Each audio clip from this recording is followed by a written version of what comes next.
How easy is it to get up in the morning when you know you're not doing all that it takes? It's not very easy at all. You can just lay there awake thinking, oh, what's a few more minutes in bed? It won't matter much anyway. Wrong. It does matter. It will matter. Now, how easy is it to get up in the morning when you're pouring it on, doing the best you can, anxious to get going, make progress toward your dreams? It's a whole different story. When you're resting to renew your reserves, it's much different than resting to avoid your day. When you're psyched up and excited for your life, when you're excited for what you've planned to accomplish for the day, it's amazing. You'll wake up before the alarm clock even tries to startle you awake. Your successes fuel your ambition. Your successes give you extra energy. Your successes pave the way for more successes. It's the snowball effect. With one success, you're excited to meet another, and another, and another. And pretty soon, the disciplines that were so difficult in the beginning, the disciplines that got you going, are now part of your philosophy. How do you know when you're successful? Do you have to be a millionaire? No. All we ask of you is that you earn all you possibly can.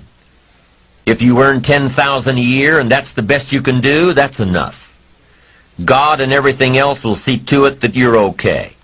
The key is to just do the best you can. If it's $10,000 a year, wonderful. If it's $100,000 a year, wonderful. If it's $1 million a year, wonderful. It doesn't matter $10,000 a year or $1 million a year. It doesn't matter as long as you've done the best you possibly can. Earn the most you possibly can. Be the most you possibly can. And here's why.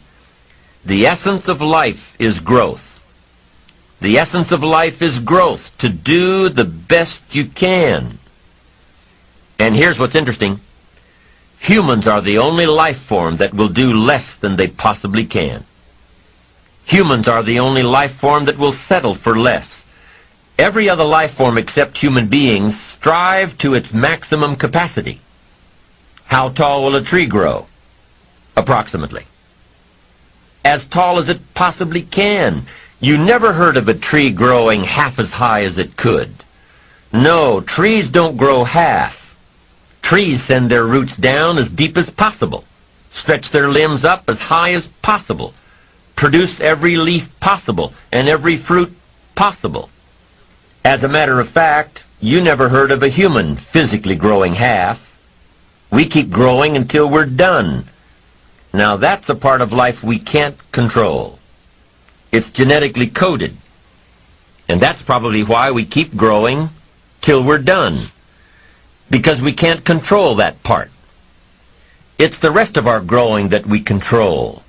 The growing of our minds, the expansion of our minds, that we can control. And that's what tends to get away from us. All life forms inherently strive to their max except human beings. Now, why wouldn't human beings strive to their maximum possibility? Here's why. Because we've been given the dignity of choice. It makes us different than alligators and trees and birds. The dignity of choice makes us different than all other life forms. And here's the choice. To become part of what we could be, enough to get by, or to become all that we can be. My best advice for you is to choose the all. Earn all you can. Make all the friends you can. Read as many books as you can. Develop as many skills as you can. See as much as possible. Do as much as possible. Make as much fortune as possible. Give as much of it away as possible. The max. There's no life like it. I'm telling you, once I got on track, I've never looked back. Pick up the challenge. Go for it. Take the best of the two easies. Take the root of it's easy to get ahead. It's easy to do all you can. It's easy to succeed. It's easy to have financial freedom.